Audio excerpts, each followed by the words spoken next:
So there's a book that exists called "If You Meet the Buddha on the Road, Kill Him," which is based off of, I think, a quote from some ninth century monk or some Buddhist monk who made that statement. And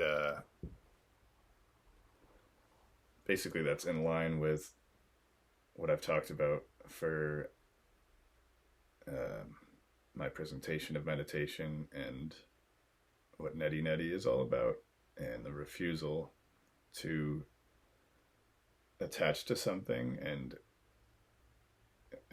in spiritual seeking, obviously, there's a great desire for, um, or just in regular seeking throughout life, there's a push to attach to a particular outcome, or to find the thing that's going to bring you satisfaction or completion. And so the monk is saying, when you find that, when you think you've found the Buddha, or when you've think you've reached a certain point, or come across some great realization, kill it immediately, because that's what the mind is trying to do. The mind is attempting to attach to things and say and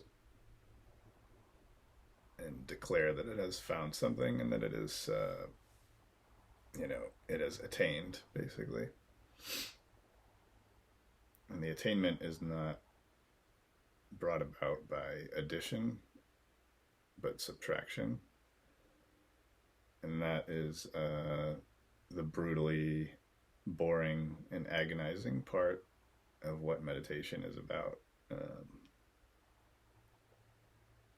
Because the mind is so used to and conditioned to trying to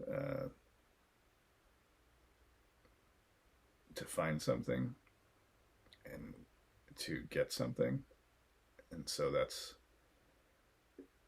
all throughout our culture, never mind even the spiritual side of things. It's just, get more of this, get more of that, try and find the perfect job and relationship, etc., etc. All these things that, if you concoct the right mixture of external accomplishments, you will be ordained somehow with some everlasting peace through the approval of your society and culture. But obviously these things don't last, and they come and go. And even if they don't, you get bored of them, or they change, and things are constantly in flux. So the point here is not trying to latch on to something out in the world of fleeting objects that come and go, or in the case of meditation, in fleeting experiences that come and go. Or some attainment has happened, or some realization has happened. But in the, as I've mentioned, the rigorous refusal to attach to these concepts and objects themselves. So that's basically retraining of the brain, which is constantly looking for satisfaction. And as the Rolling Stones pointed out, you can't get it. It's not, and it isn't some fault of yours, or the fault of some failing of the human being. It's just not how it's meant to work. It doesn't make any sense. You can't try and hang on to something when what you're holding on to is constantly in motion. But what you can become comfortable with and surrender to is this continual motion. The chaos itself is where you have to where you have to make your home. And meditation is settling into that and allowing that to be okay and not dependent on one thing or another, or the world going one way or the other, because it's just not possible. And so that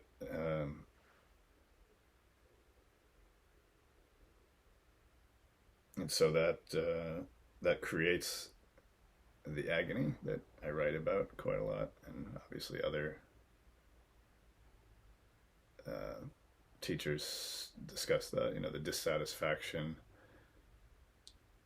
and the boredom and brutalness of sitting and just watching the mind. And in fact, that activity itself and that feeling of discomfort and agony of not latching on to particular thoughts, emotions, whatever, as they come and go, is itself the starving of the ego, the starving of the separate self, which is creating the illusion to begin with. The illusion of me as a separate entity in this world that needs to go around and figure things out and come to some sacred realization of some kind.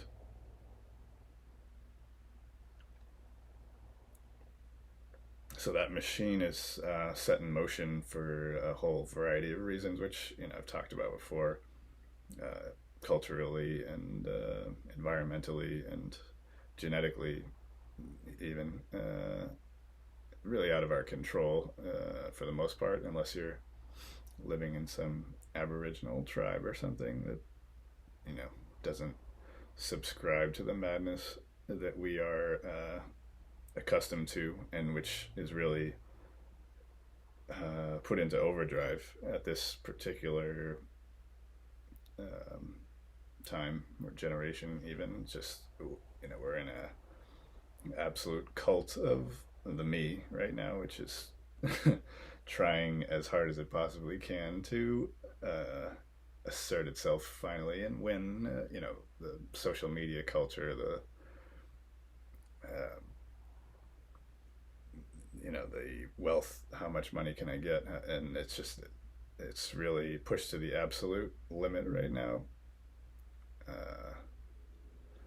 which is a good sign that it's coming close to an end, because it's just not possible. It's not.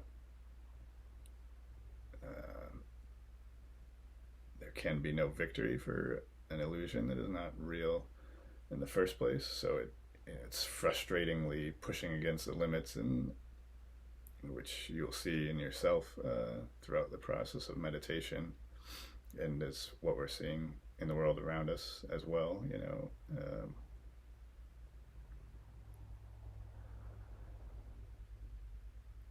And so that the process of meditation and the observation of thought coming one by one, and the refusal to engage that process, the refusal to latch on to particular thoughts which form the basis of the separate self and strengthen this ever-seeking ego that we're all familiar with, is the way in which the whole thing is dismantled. It's starving the ego. You can see, in the process and the thoughts themselves, when you do not engage in thought, there sometimes is a great peace involved in that, depending on the particular meditation session that you're having. Other times there will be the greatest possible agony and boredom and difficulty with this, because the ego is not being fed in the manner in which it is accustomed to being, and accustomed to doing. Um,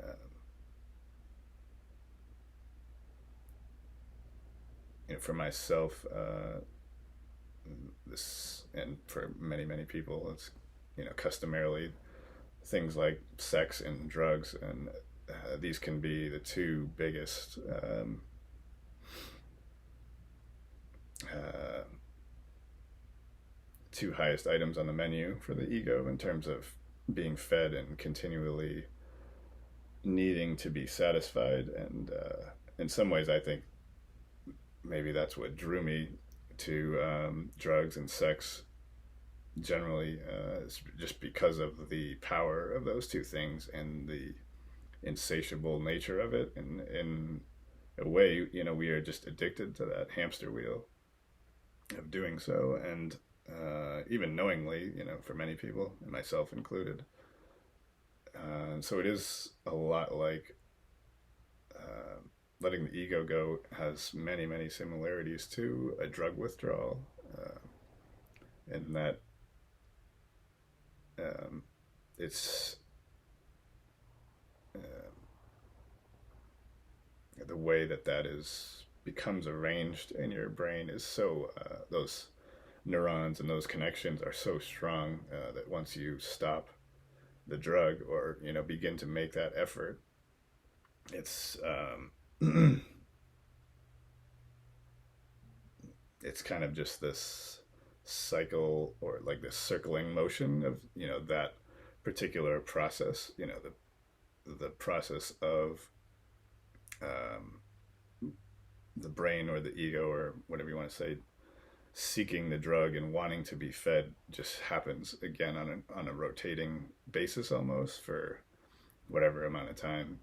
Obviously for drugs it's a little bit more predictable from a physical sense, but depending on your how much you fed that particular addiction determines the strength of how strong those thoughts will be in your brain. And this is measurable, as I've said, with a default mode network, and you can see how much of this activity is going on in your brain. And so it's important to take that kind of detached stance from the process and almost, observe yourself like a science experiment and know this is what's going to happen. We know what's going to happen. It's basically just a scientific process or a biological process, and it's going to take X amount of time. And obviously it seems like it's happening to you, but it's not really the case. You see these things, you see that temptation or that addiction arise. You either engage it and fall back into it, or you refuse it and continue on, which weakens it. And that impulse to engage with the thought or the addiction can be very strong, and you can see that in almost all behavior and how humans act and interact, and fears and desires, and it's just almost second nature, for people. Many people are just completely beyond fixing that, or it's just it's been so long that the strength of those impulses is just completely overwhelms any attempts to stop it via meditation. And in those cases, that's certainly something where I would think, or where I see psychedelics having a bigger role, because that's a much stronger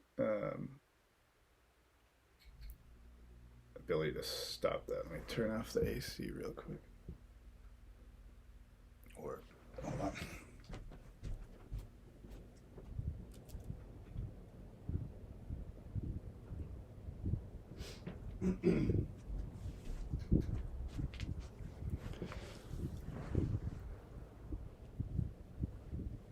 So yeah, and that,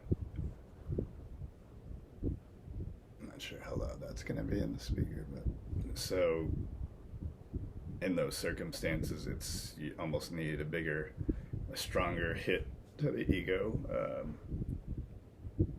to for the mind to be able to see that it is possible to remove that in the first place.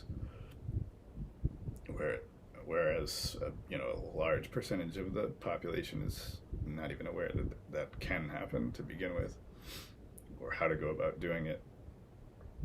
And I would assume, without being a trained neuroscientist, that in those cases where there is a much stronger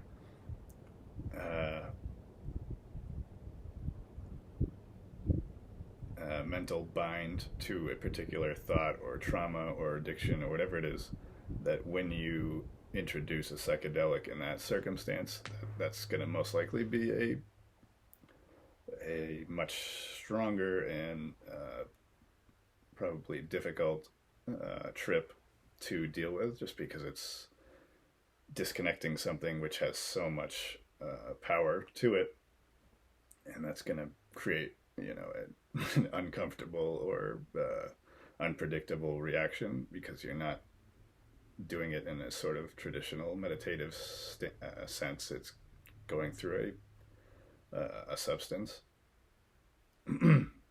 So still possible, but going to require a little bit more juice, perhaps, than what meditation will do.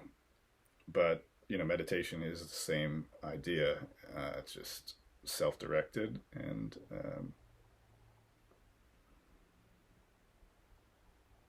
it is easily observable firsthand in the process, because you can feel a particular temptation, whether it's shopping or sex or drugs, whatever the thing is for you. Food is another big one. And the mind is looking for something to fill that void. It's trying to push you away from that emptiness, because it's trying, keep me safe, keep the story intact, keep this comfortable little routine where no one bothers me. Let me just live in that easy kind of routine life that we've become so accustomed to. And by not feeding that routine, it's almost like, or as I've said before, the angry child metaphor. You're crying. Your inner the ego is just crying out for something to feed me, and it's brutal to witness that secondhand. It's even more difficult to do it to yourself firsthand. And that requires a tremendous amount of discipline and willpower, and depending on what the particular thing you're dealing with is. But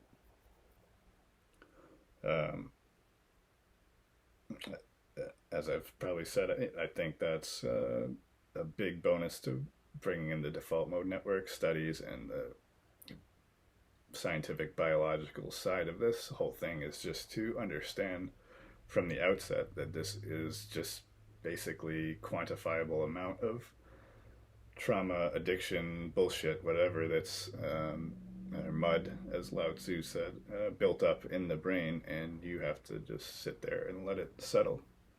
And it will, if you have that faith and you have that determination to see it through. It probably will not be a nice, pleasant ride. It's essentially going through hell, through things that we did not want to deal with. But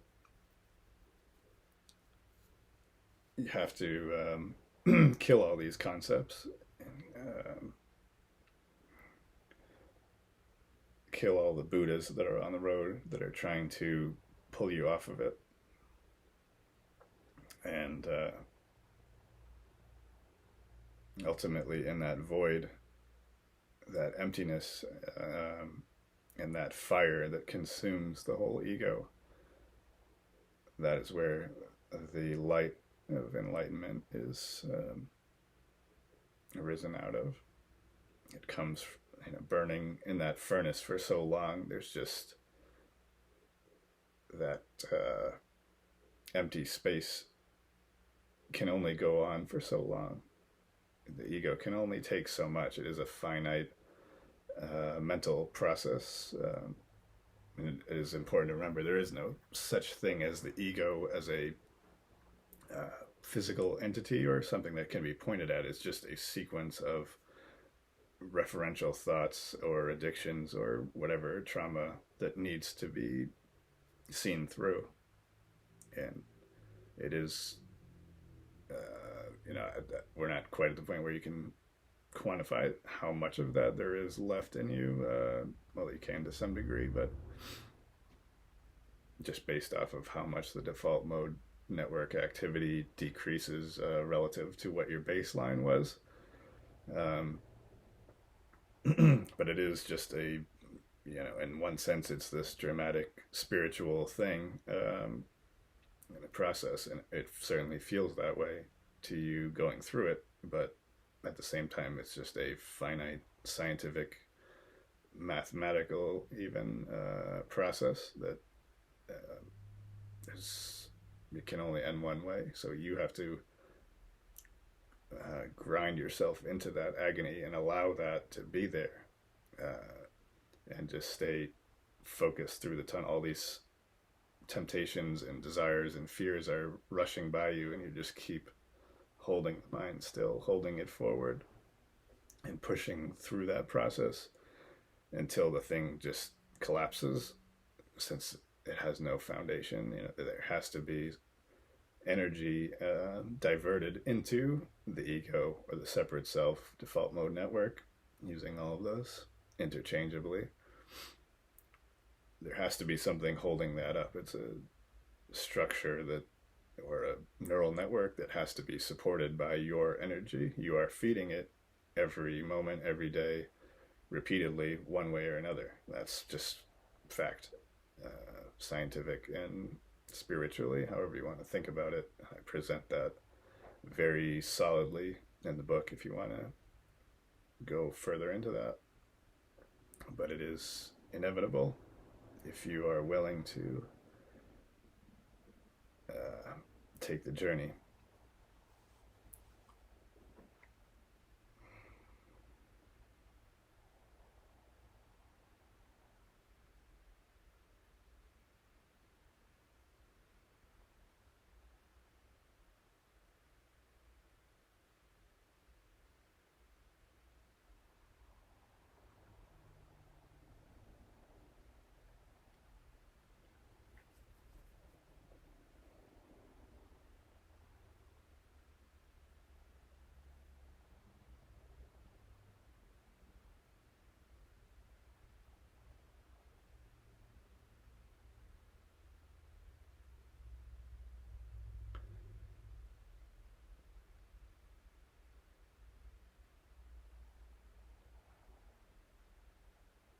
And so out of that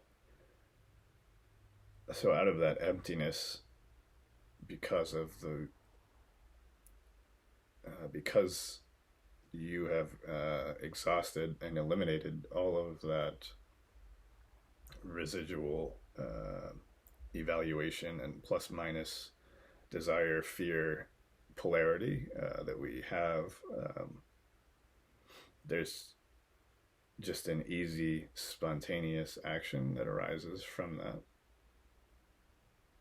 And that is what we call enlightenment. There's no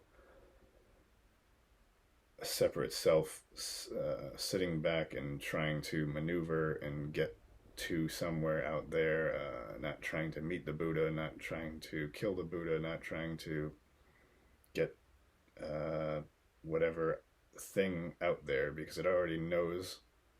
You've already seen that you are that which you are looking for. There's no confusion as to,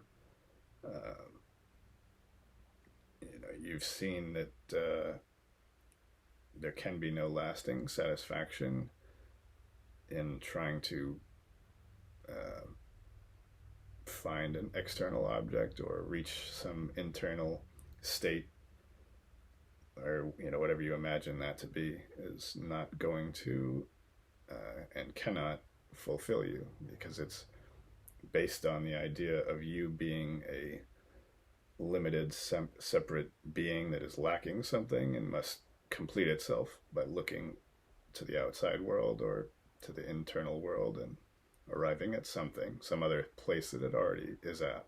So that mechanism and searching and seeking comes to an end. And out of that kind of perfect and total understanding and emptiness that you arrive at, the doubt and the fear and all of that is just crushed completely. You can, or you will act in a spontaneous and wise, joyful, peaceful manner, because there's no ignorance there. There's no confusing yourself for something that you're not. There's not. How can you be disappointed when you're not looking for anything? You can't be let down. The person who's not fighting cannot lose. Just not applicable anymore. You're not trying to get one place or another, or hoping for this or that, or fearing this or that. You just along for the ride. There can't be stress or an anxiety or a worry in such a state like that. It's just these things come and go. And that boredom and agony is just completely annihilated in such a situation.